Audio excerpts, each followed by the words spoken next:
Dalawa sugatan habang nasaan na ang pamilya apektado sa inaapula pa ring sunog sa barangay San Antonio sa Parañaque. May unang balita live si Bam Alegre. Bam.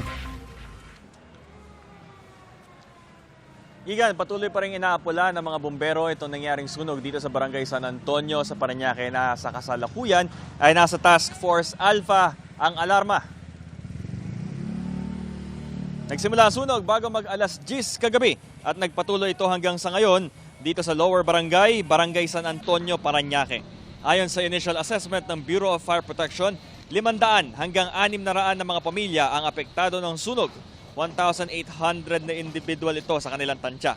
Sa paunang estimate din, 900,000 pesos ang halaga ng pinsala. Sa tala naman ng barangay, 2 ang sugatan, parehong lalaki. Ang isa may sugat sa ulo, ang isa naman sa gawing binti. May babaeng residente rin na hinimatay. Sa kanilang pagtataya, mahigit 100 estruktura ang naapektuhan ng sunog. Pakinggan natin ang pahayag ng BFP Parañaque. Unang-una, yung lugar ay medyo masikip. At the same time, yung supply of water supply natin. So far na ano natin dito ay yung kalsada natin ay mayroong nakapark. So kaya makikita nyo yung ating responde, naka one line na ano din na nakasunod-sunod yung mga truck. Then pangalawa, yung looban masyadong malalayo.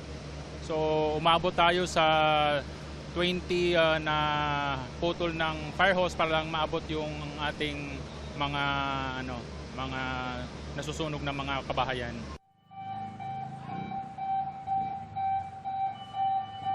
So Igan, ongoing pa rin itong pag-aapula nga ng mga bumbero. Ito yung isang halimbawa ng kalsada na nahihirapan yung access ng mga bumbero dahil meron din ilang mga nakaparada at hanggang ngayon ay hinihintay pa rin na makontrol ang sunog. Ito ang unang balita mula rito sa Parañaque. Bam Alegre, GMA News.